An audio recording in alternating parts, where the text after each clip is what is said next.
Hey guys, welcome to Kickers Hub, and today we're going to do some short passing. Let's go!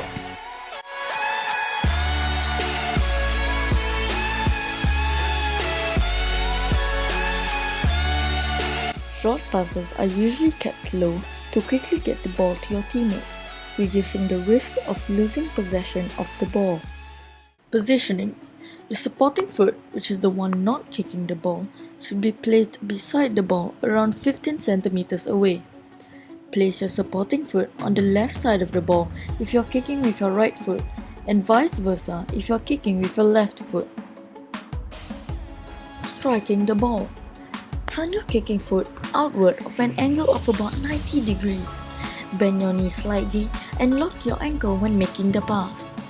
Use the inside of your foot to strike the center of the ball. Bend your supporting leg to make you more stable to ensure a smooth pass. The follow-through.